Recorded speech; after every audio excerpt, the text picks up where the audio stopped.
దాన్ని రేఖామాపం అంటాం. కలుపుకుంటూ మనము ముగించుకోవాలి. ఎందుకంటే ప్రపంచంలో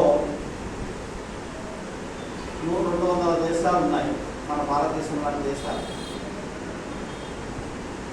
వీటిలో మన దేశం మన చుట్టూ ఉన్నటువంటి పాకిస్తాన్, బంగ్లాదేశ్ లాంటి దేశాల కన్నా సగటు ప్రజల ఆదాయం తక్కువగా ఉంది. అంటే పాకిస్తాన్లో జీవించేటువంటి ప్రజల రోజువారీ ఆదాయం ఎక్కువగా ఉంది, బంగ్లాదేశ్లో జీవించేటువంటి రోజువారీ ఆదాయం ఎక్కువగా, మన దేశంలో జీవించేటువంటి వాళ్ళ ఆదాయం సగటున తక్కువ ఉంది. ఇది మన చెప్పింది కాదు, ఐక్యరాజ్య సమితి సర్వే చేసి చెప్పినటువంటి విషయం. మన కొత్త దేశానికి పాకిస్తాన్ను చెప్తా ఉంటాం, బంగ్లాదేశ్ను చెప్తా ఉంటాం, కానీ సగటున మనిషి ఆదాయం చూసుకున్నప్పుడు మనకన్నా పాకిస్తాన్, బంగ్లాదేశ్లో ఎక్కువ ఉందని అంతర్జాతీయ సర్వే సంస్థలు చెప్పినటువంటి విషయం. కాబట్టి మన దేశంలో ప్రజల సగటు ఆదాయం ఎలా పెంచాలా అనేటువంటిది ప్రధానంగా ఎవరైతే అధికారంలోకి వస్తారో పాలకులు, ప్రభుత్వాలు వాళ్ళు దీని మీద దృష్టి పెట్టాలి. ఇప్పుడు కనీసం ఒక మనిషికి ఒక రోజు ఒక కార్మికుడు, ఆయన మీద ఆధారపడినటువంటి ఒక భార్య, అమ్మ, నాన్న, 2 పిల్లలు, అంటే 6 మంది. 6 మంది ఒక మనిషి పనిచేస్తే 6 మంది 10 రోజులు 3 పూట్ల తినాలి. ఇది చట్టం. దాన్నే కనీస వేతనం, కనీస కూలి, కనీస వేతన చట్టం అంటారు. కూలి అనేటువంటిది కూడా, జీతం అనేటువంటిది కూడా, వేతనం అనేటువంటిది కూడా ధరలకు అనుగుణంగా ప్రతి సంవత్సరం కూడా పెరుగుతూ పోవాలి. మార్కెట్లో ఉప్పు, పప్పు, బ్యాడ్లు, బియ్యం ధరలు పెరిగినప్పుడు మన కూలి రేటు పెరగాలి. మార్కెట్లో కూరగాయల ధరలు పెరిగినప్పుడంతా మన కూలి రేటు, జీతాలు పెరగాలి. అలాగే మార్కెట్లో ఇతర బట్టలు, ఇతరత్ర అనేక వస్తువుల యొక్క ధరలు పెరిగినప్పుడు మన కూలి రేటు, జీతాలు పెరగాలి. అప్పుడు మాత్రమే ఆ ధరలకు అనుగుణంగా మనకు జీతాలు, కూలి వస్తేనే మనం బతకగలుగుతాం. లేకపోతే మనకు వచ్చేటువంటి కూలి, మనకు వచ్చేటువంటి జీతము సరిపోదు. పేదరికాల్లో మనం దిగజారి రోజుకు కష్టాలు, అవమానాలు, బాధలు పడేటువంటి పరిస్థితి వస్తుంది. కాబట్టి దీన్ని సర్వే చేసినప్పుడు 200 దేశాలలో మనం 142వ దేశంగా ఉంది. అంటే మనకన్నా ముందు ఎన్ని దేశాలు ఉన్నాయి? 200 దేశాలు అంటే దాదాపుగా 65 దేశాలు మనకన్నా ముందు ఉన్నాయి మనిషి సగటు ఆదాయం పెంచడంలో. ఇది మనం గుర్తుపెట్టుకోవాలి. మొట్టమొదట ఇది నరేంద్ర మోడీ తెలుసు. కాబట్టి ఇప్పుడు ఈ కార్మిక దినోత్సవం మేడే సందర్భంగా కార్మిక సమస్యలు మనం చర్చించుకునే ముందు మొదట మేడే సంబంధించినటువంటి 2 విషయాలు మనం చర్చించుకోవాలి. ఒకటి ఏమిటంటే 18వ శతాబ్దం, ఇప్పుడు మనం 21వ శతాబ్దంలో ఉన్నాం. దీన్ని మనం ఉండేది 21వ శతాబ్దంలో ఉండాలి. అంటే 20వ శతాబ్దము, 19వ శతాబ్దము, 18వ శతాబ్దం, అంటే 400 సంవత్సరాల కిందట సమాజం ఎలా ఉంది, కార్మికులు ఎలా ఉన్నారు, ప్రజలు ఎలా ఉన్నారు అనేటువంటి మనం చూస్తే ఆ రోజుకి ఈ రోజుకి మనం పోల్చుకుంటే అప్పుడు ఎలా ఉన్నారు, ఇప్పుడు ఎలా ఉన్నారు అనేది మనకు అవగతం అవుతుంది, తెలుస్తుంది. ఆ రోజు ఎలా ఉన్నారు? రోజుకు 18 గంటలు, 20 గంటలు పనిచేసేవాళ్ళు. రోజుకి ఎన్ని గంటలు? 24 గంటలు. ఈరోజు ఉదయం 6 నుంచి రేపు ఉదయం 6 వరకు 24 గంటలు అంటారు. 24 గంటల్లో పని దినాలు ఎన్ని గంటలు ఉండేవి? 18 గంటలు పైగా ఉండేవి. అంటే తెల్లారుజామున పిల్లలు నిద్రపోయేటప్పుడు ఇంట్లో వచ్చి బయటకు వచ్చేవాళ్ళం పని. రాత్రి పిల్లలు నిద్రపోయిన తర్వాత మళ్ళీ ఈ పని ముగించుకొని ఇంటికి పోయేవాళ్ళం.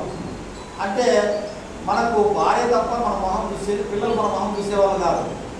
ఆ రకమైనటువంటి పని ఒత్తిడితో యంత్రాలలాగా మనుషులు పనిచేసేవాళ్ళు, మనుషులు యంత్రాలలాగా పనిచేయించేవాళ్ళు. దాన్ని రద్దు చేయాలనే ఉద్దేశంతో మొట్టమొదట అమెరికా దేశంలోని చికాగో నగరంలో 1886 పెద్ద ఎత్తున సమ్మెలు, ఆందోళనలు, ప్రదర్శనలు, బహిరంగ సభలు కార్మికులు పెట్టారు. పెట్టింటే ఆ రోజు ఉన్నట్టు అమెరికా పాలకులు, వాళ్ళ పోలీసులు పెద్ద ఎత్తున దించి కార్మికులను చెదరగొట్టడం, లాఠీ చార్జ్ చేయడం, నీళ్ళతో కొట్టడం, గ్యాస్తో కొట్టడం, అట్లాగే పట్టుకొని తీసుకుని జైల్లో పెట్టడం, అట్లాగే వాళ్ళ మీద శిక్షలు వేసి కోర్టు విచారించి ఉరి శిక్షలు వేసి ఉరి తీయడం, అట్లాగే తిరగబడేటువంటి వాళ్ళు తుపాకులతో చంపేటువంటి వాళ్ళు చేసేటువంటి వాళ్ళు. ఆ రకంగా కార్మికులు 24 గంటల్లో 8 గంటలు మేము పనిచేస్తాం, 8 గంటలు నిద్రపోతాం, 8 గంటలు భార్య బిడ్డలతో గడుపుతాం. అప్పుడు ఈ 3 8 24 రోజుకి 24 గంటలు, అది వాళ్ళ డిమాండ్. అట్ట కుదరదు, రోజు 18 గంటలు పనిచేయాల్సిందనేది పాలకులు, ప్రభుత్వాలు, యాజమాన్యాలు.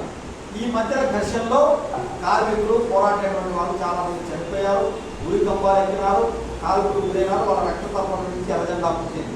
ఇది ఎర్రజెండా చరిత్ర, కార్మికుల చరిత్ర. రెండో విషయానికి వస్తే, కార్మిక వర్గము చికాగోలో సాధించుకున్నటువంటి 8 గంటల పనిదినము ప్రపంచవ్యాప్తంగా అమలు జరగాలని చెప్పి ప్రపంచవ్యాప్తంగా ఉద్యమాలు వచ్చాయి. మన దేశంలో కూడా, భారతదేశంలో రైల్వే ఉద్యోగులు పెద్ద ఎత్తున 8 గంటల పనిదినం కోసం బ్రిటిష్ వాళ్ళకు వ్యతిరేకంగా, బ్రిటిష్ ప్రభుత్వానికి వ్యతిరేకంగా పెద్ద పోరాటం సమ్మె చేశారు మన దేశంలో కూడా. అలాగే బొంబాయిలో మిల్లు కార్మికులు, బట్టలు వేసేటువంటి కార్మికులు పెద్ద ఎత్తున ఉండేవి. బాంబే క్లాత్ అంటారు చాలామంది. ఆ మిల్లుల్లో పనిచేసేటువంటి కార్మికులు కూడా పెద్ద ఎత్తున పోరాటాలు చేశారు. అలాగే భారతదేశంలో ఉండేటువంటి అనేక రకాలైనటువంటి కార్మిక వర్గం కూడా పెద్ద ఎత్తున తిరుగుబాటు చేసింది బ్రిటిష్ గవర్నమెంట్ వ్యతిరేకంగా. ఆ రకంగా మొత్తం అమెరికాలోనే కాకుండా, ప్రపంచంలో 200 దేశాలు కాకుండా, మన భారతదేశం కాకుండా ప్రపంచవ్యాప్తంగా 8 గంటల పనిదినం, 8 గంటల కుటుంబంతో, 8 గంటలు నిద్రపోవడం. ఈ రకంగా చేస్తే మనిషి ఆయుష్ తగ్గిపోగానే ఉంటుంది, పెరిగేదానికి ప్రయత్నం చేయాలనేటువంటిది ఆ రోజు ఉన్నటువంటి కార్మికుల యొక్క డిమాండ్.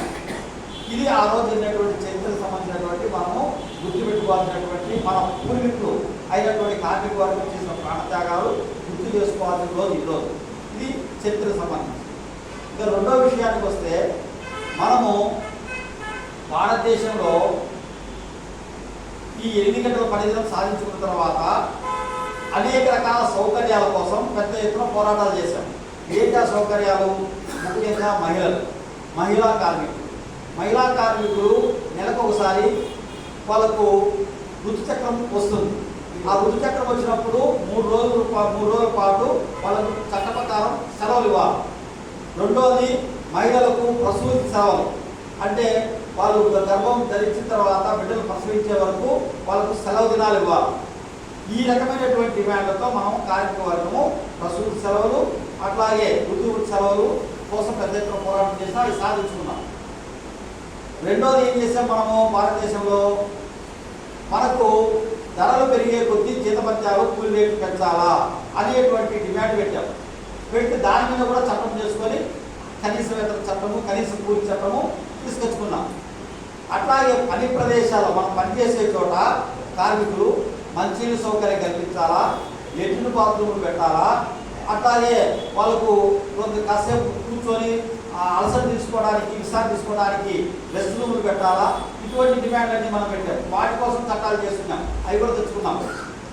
అలాగే బోనస్, సంవత్సరానికి ఒకసారి మనకు యాజమాన్యాలు బట్టలు ఇవ్వాలా, మన పిల్లలకు బళ్ళు కట్టించాలా, మనం పనిచేసేటువంటి ప్రదేశాల్లో ఆసుపత్రి కట్టాలా. ఇటువంటి చట్టాల కోసం మనం పోరాటాలు చేశాం, అవి కూడా సాధించుకున్నాం చట్ట ప్రకారం. ఈ రకంగా అనేక రకాలైనటువంటి చట్టాలను, 44 చట్టాలు, అవి మన వేతన చట్టాలు ఉన్నాయి, మన కూలి చట్టాలు ఉన్నాయి, మన ఉద్యోగ పర్మనెంట్ భద్రతా చట్టాలు ఉన్నాయి, ఆరోగ్య చట్టాలు ఉన్నాయి, మన పిల్లల విద్యా చట్టాలు ఉన్నాయి. అలాగే మనకు ధరలకు అనుగుణంగా వేతనాలు పెంచేటువంటి, కూలి రేట్లు పెంచేటువంటి చట్టాలు ఉన్నాయి. ఇక 44 చట్టాలు మొత్తం మన దేశంలో ఉన్న అన్ని రాష్ట్రాల్లో తెచ్చుకున్నాం. అట్లాగే కేంద్ర ప్రభుత్వము అమలు చేయాల్సినటువంటి చట్టాలు 29 తెచ్చుకున్నాం.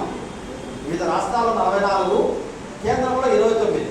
ఈ మొత్తం ఈ చట్టాలన్నీ కూడా ఇప్పుడు నరేంద్ర మోడీ రద్దు చేశాడు.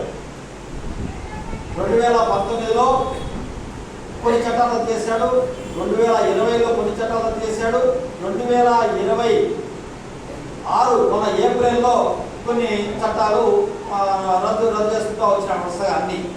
కాబట్టి మన 2025లో ఏప్రిల్లో ఇవన్నీ రద్దు చేసుకున్నటువంటి చట్టాలు ఒక రోజులో వచ్చేది కాదు. మనకు ఎప్పుడు 1886 నుంచి 2026 వరకు మనం పోరాడి సాధించుకున్న చట్టాలు 3 కలం కోట్లతో, 3 సార్లు రాజముద్రతో బిల్లులు పెట్టి ఆమోదించుకొని రద్దు చేశారు. చేసి 4 కోట్లను తీసుకొచ్చారు.